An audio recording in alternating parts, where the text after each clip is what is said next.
Hello, everyone. We're happy to have Josh here with us today. Josh, thank you so much for joining us. How are you today?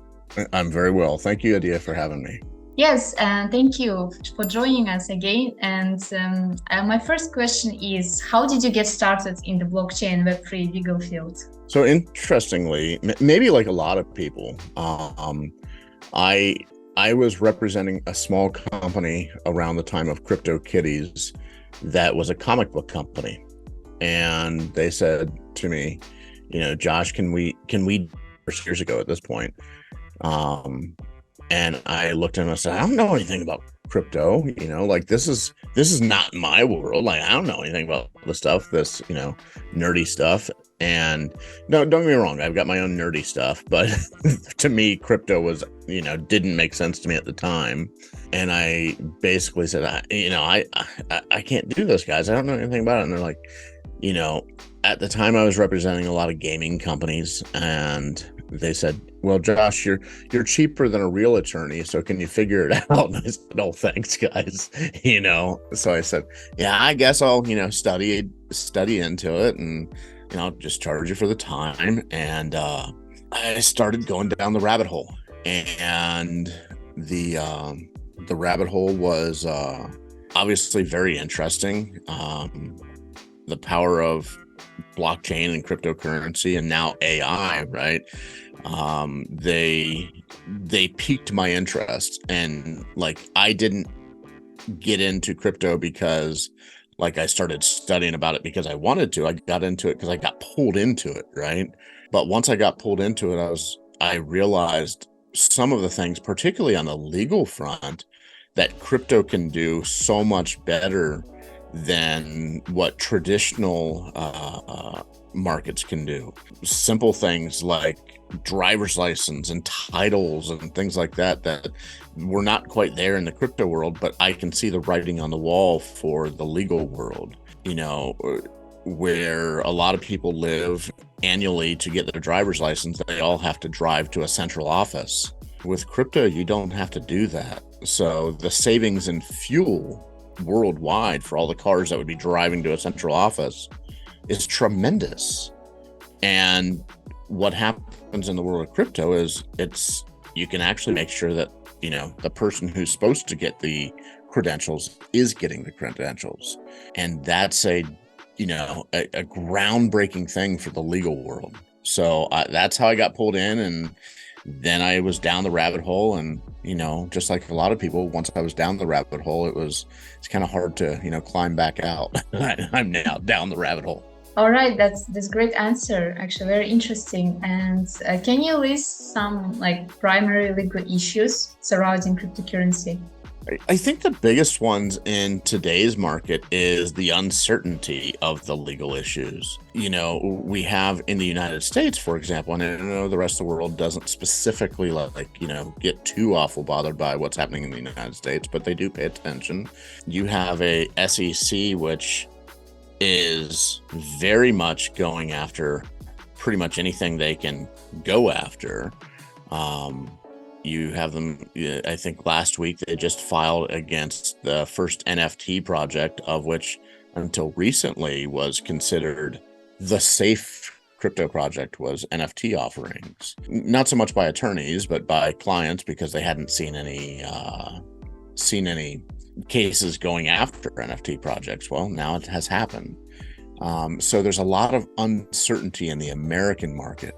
And then in other markets, you see like the world of crypto starting to get regulation and legislation around it that actually is trying to build that market.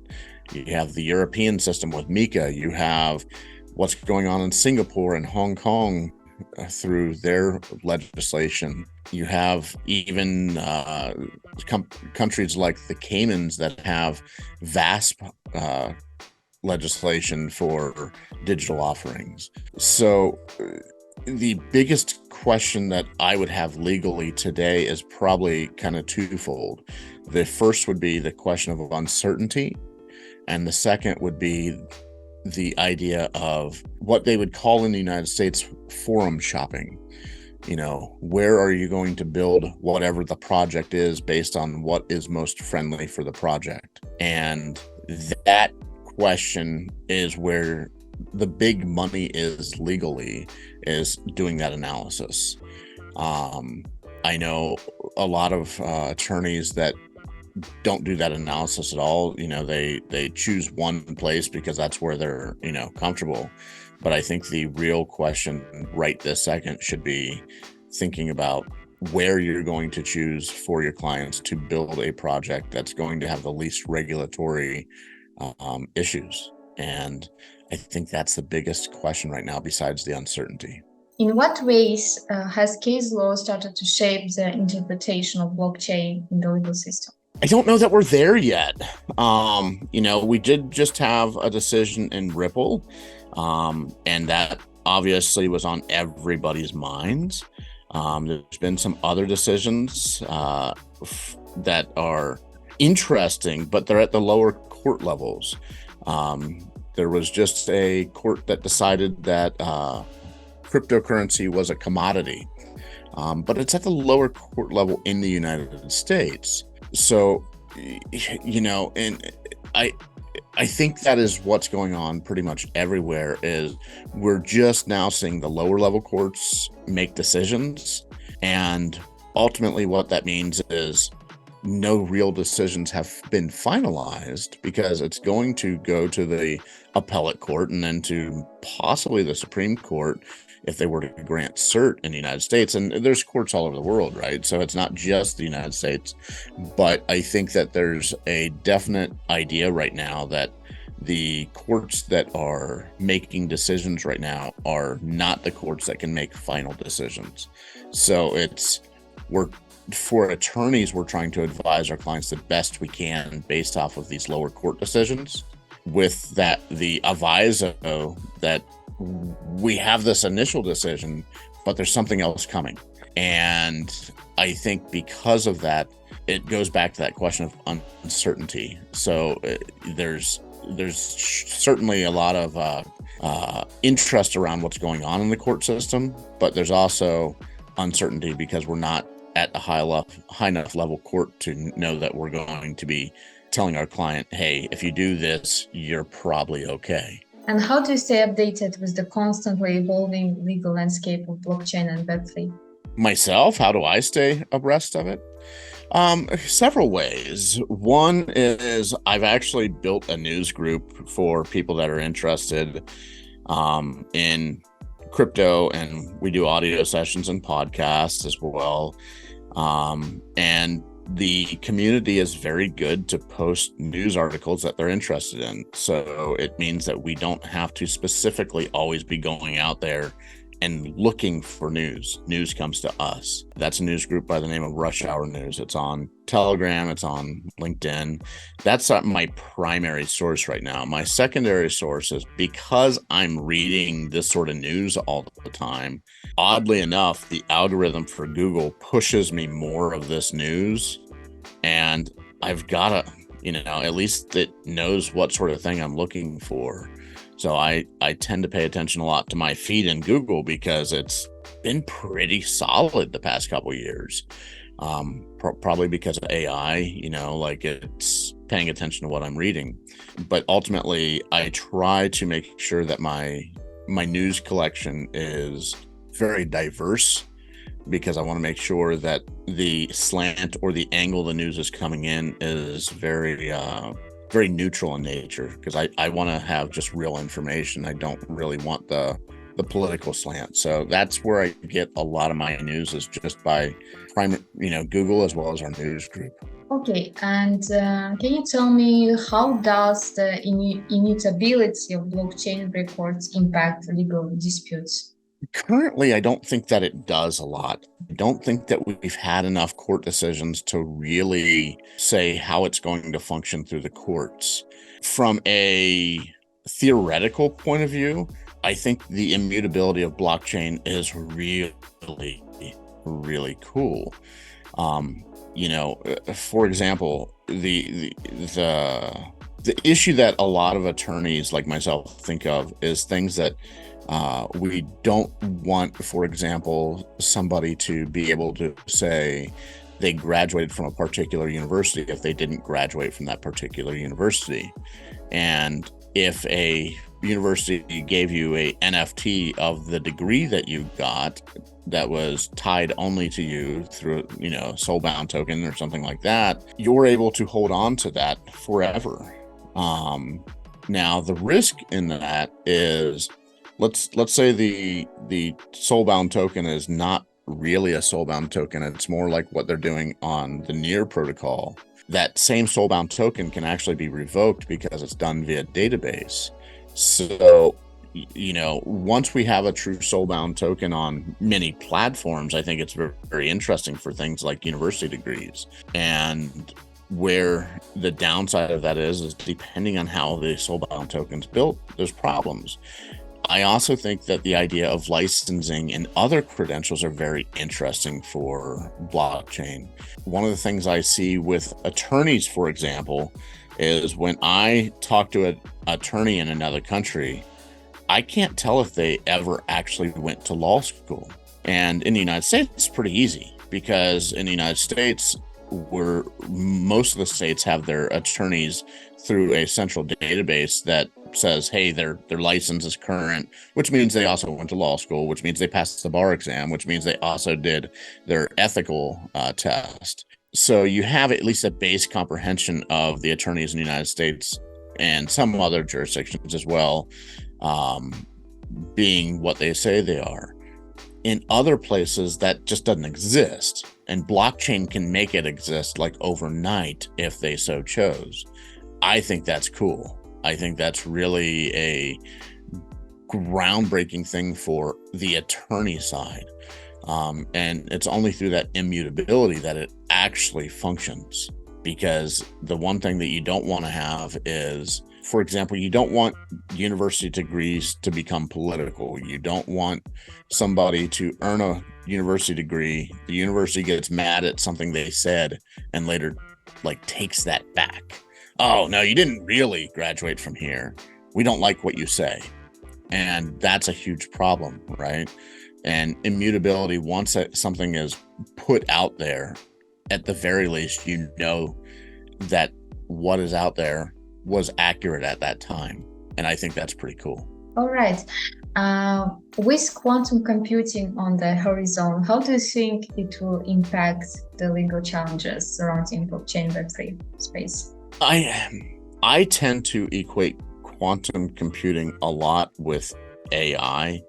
A year ago, they said, there were people, I don't know if you read the news article about the engineer at Google that thought that their AI was a living entity. And he ended up being released from Google, ended up getting fired, I believe. And there was sentiment at the time that AI was going to become a sentient thing basically overnight. And I don't think that that's really how any organism functions, whether it's a digital organism or a biological organism. It takes time to wake up. And I know that, the time of computers goes a lot faster than humans, and that's the fear. But I think even with that, I think there's going to be enough time, I think, that as quantum computing looks more and more likely, that there's also going to be ways to protect on quantum computing along the lines of viruses and hackers for the better part of 50 years. When technology got better, hackers got better, and that forced technology to get better. I think we're still on that same pathway, except for now the fear is that the hacker is not some random guy in his mom's basement. It's actually the computer. And I just don't think that we're yet at a point that we have to fear quantum computing or AI. I think that there's a lot of, we talk about it a lot, but I don't think we're yet at a point that we really need to fear it. All right. And let's talk about use cases. How would you handle a case where the anonymous nature of a blockchain transaction is being challenged in the court? It kind of depends, right? It depends on a lot of different things. they talk about blockchain being anonymous, and I don't know if you're quite at the age that you remember things like BitTorrent. But when BitTorrent was big, and a lot of blockchains based off BitTorrent, you should look it up, by the way. It's a really interesting idea. Ended up building Spotify out of it. Same sort of technology, same people, in fact.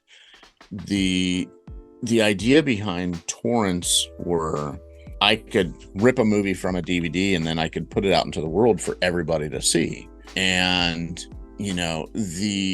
at the time, everybody assumed that BitTorrent was anonymous. And over the course of now 20, 25 years, the recording industry, the RIAA, they've shown that they can find out where people have the information for BitTorrent. And ultimately, what that means is they've been suing people because they can see, this action came from this place. They did it via IP address that supposedly wasn't available on BitTorrent, but they found out how to track that. The reason I bring BitTorrent up is everybody assumes that crypto is anonymous. And I think that's a really faulty assumption. I think we are very much along the lines of BitTorrent. And as transactions mount, and as they see more and more transactions, it becomes easier to figure out who the person is. And we have what's called a digital fingerprint that we see a lot in like browsers and stuff. But I think what we're seeing now is crypto will have a very similar digital fingerprint, of which is going to be easy to track people. And I don't think it's as anonymous as people want it to be. So I think the question in and of itself is a bit problematic, because I don't think crypto is as anonymous as people want it to be. All right. If a DAO commits a regulatory breach, who is legally responsible? This is like the famous question for all attorneys, which is the answer is always two words. It depends. It depends. It depends. It does. It depends on how a DAO is structured.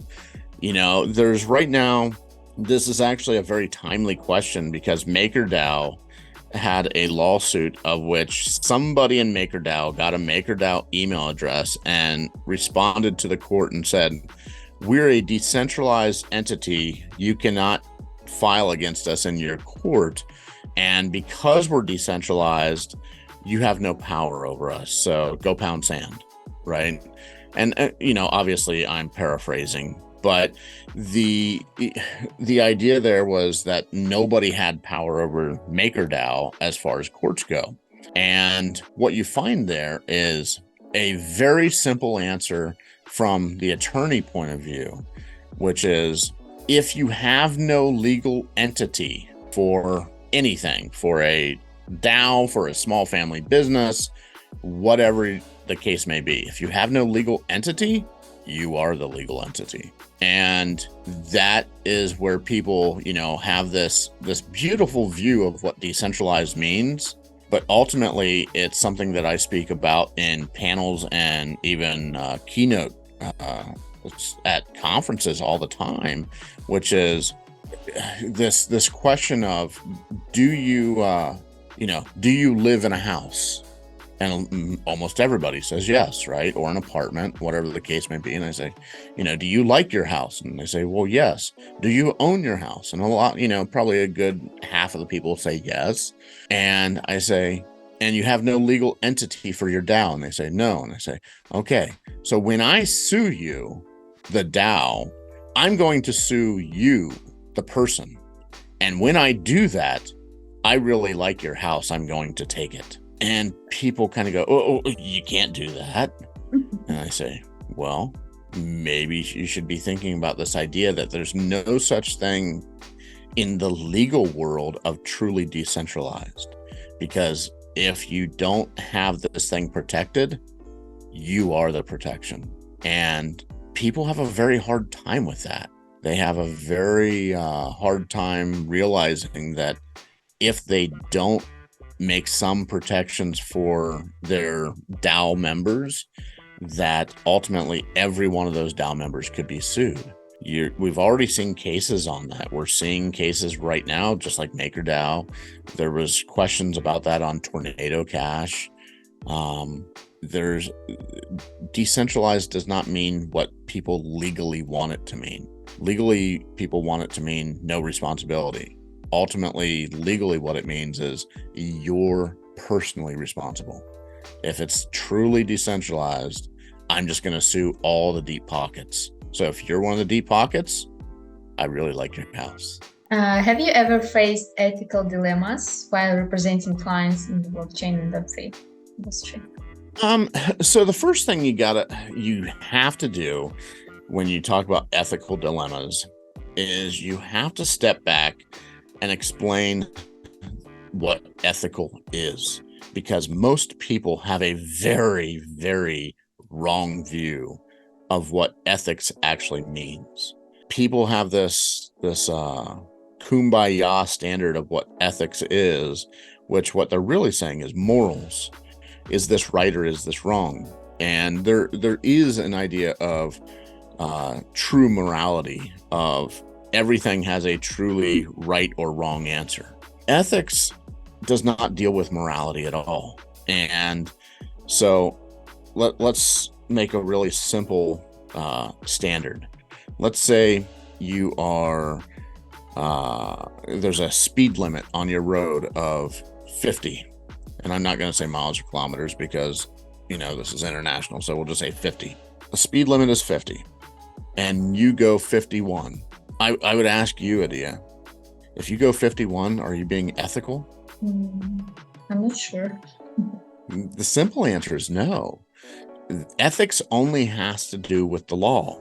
Are you allowed to do what you're doing? Now, there's going to always be that one person that goes, yeah, but I was bleeding and I'm going to the hospital. And there's standards that allow you to break the rules for particular instances. And you are still ethical if you break the rules, but you are allowed to break the rules. The question of ethics versus morality is a huge one that you have to have a comprehension on. Of if the law allows you to do something, you are ethical.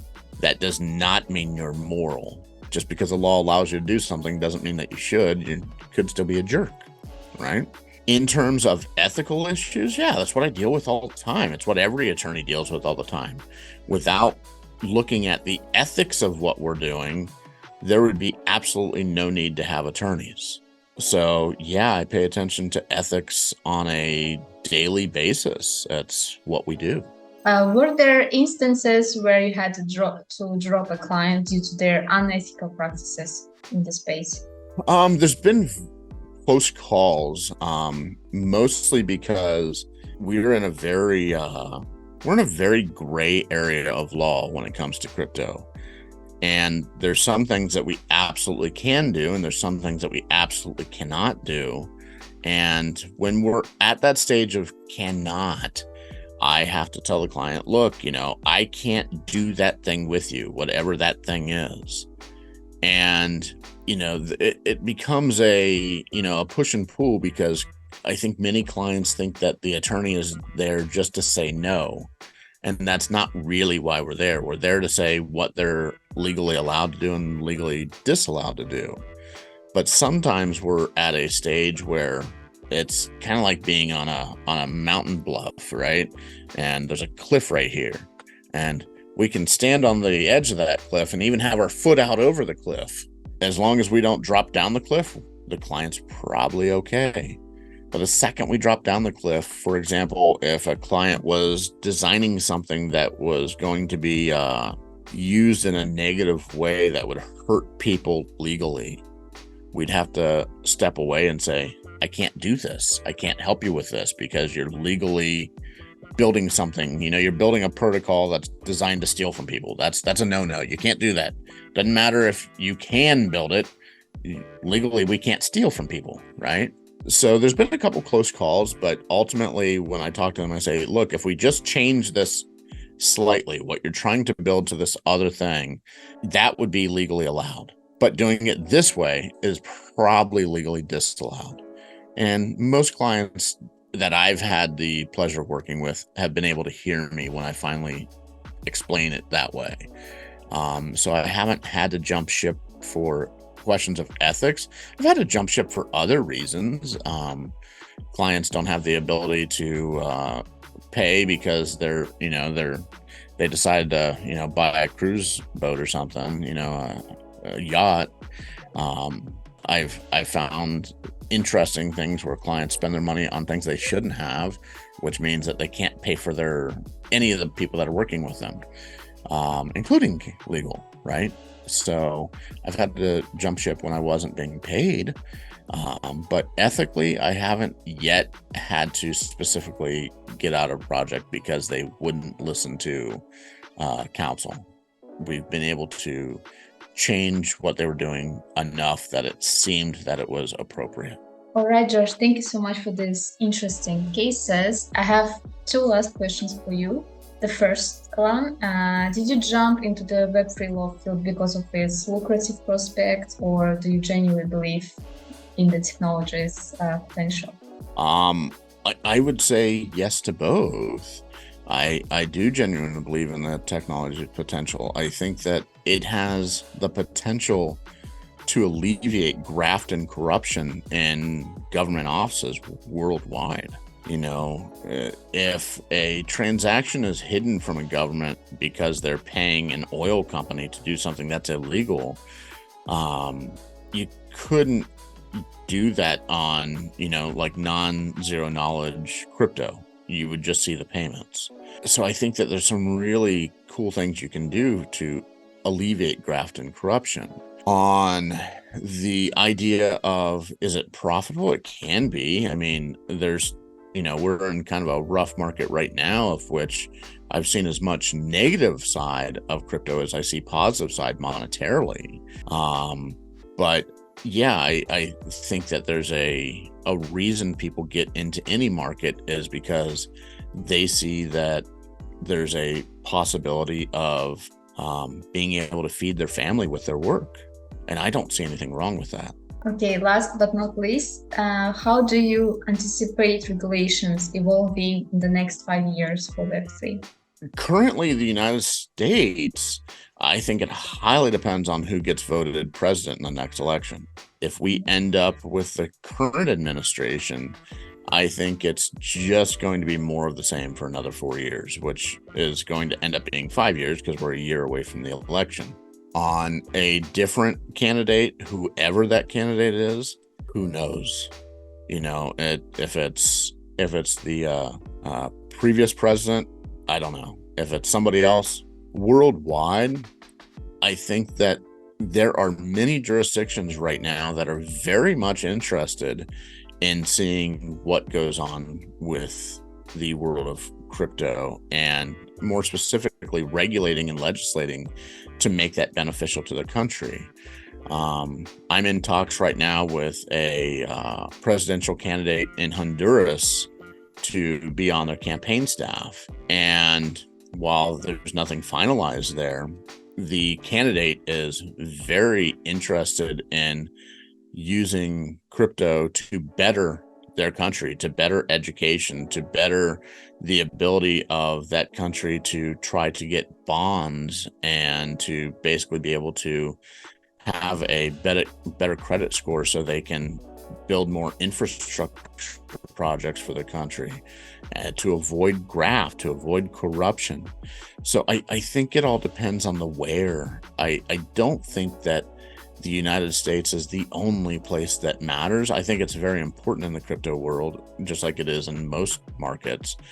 But I do think that there are other countries that are very much interested in the technology, and they're starting to use it. There's El Salvador obviously has, the Bitcoin beach and, Bitcoin being used through their Chivas wallet. But they also just started using for municipal things like taxes and titles and everything else. They started using blockchain just a few weeks ago. I know the people that are working on that project. And that country, despite the world saying blockchain, and the world being US news mostly, despite US news saying blockchain is horrible, blah, blah, blah, blah, that country's going, we can save ourselves so much money by doing it this way versus doing it the way that we always have.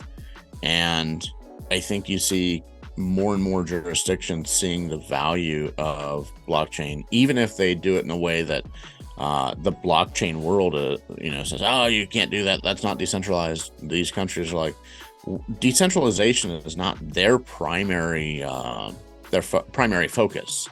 Their primary focus is what makes our country better. So I think blockchain, the technology is starting to be used for sure. Whether or not it's decentralized the way, many proponents of blockchain want it to be, that's a question.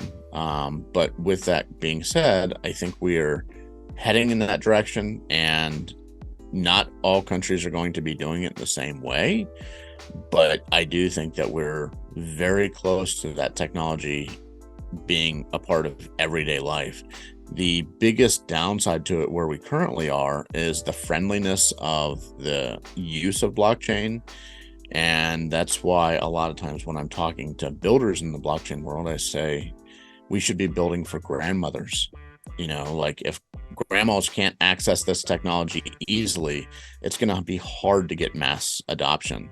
If they can't get into a blockchain wallet just as easy as they can get into their bank, then people won't use it. And of course the builders are very technical by and large, and they're going, it's easy for me. And I always say, yeah, you're a builder. It should be easy for you. Now we got to make it easier for other people. One of the best use cases of that was, I was on a call the other day that somebody said that for their project, and I forget the name of the project. If I think of it, I'll send it to you. But they said for their project, they actually recruited a couple people that were like 80 years old to look at their technology as they were building and give them feedback on their technology as an advisor on how easy or hard it was to access that technology. And they said it was the best advisors they'd had, because these people are very much not blockchain natives going, I don't know what the hell this is, and I think that's great. I think that's the exact sort of thing we should be doing, because if we just build for ourselves, it only brings more of us in, the same people that are going to be doing it classically. So for all intents and purposes, I think, you're looking at other people, if we want more mass adoption, that wouldn't classically use it, are the people that we have to be building for. And I think that that's a very important part of the market right now. Yes, I agree with you. I'm looking forward actually for this kind of case to happen. Thank you, Josh, for today. It was a pleasure to talk to you. Guys, if you're interested in reaching out to Josh directly, don't forget to check the description below for all his contact details. Very good. Thank you, Dia. Yes, thank you. Have a nice day.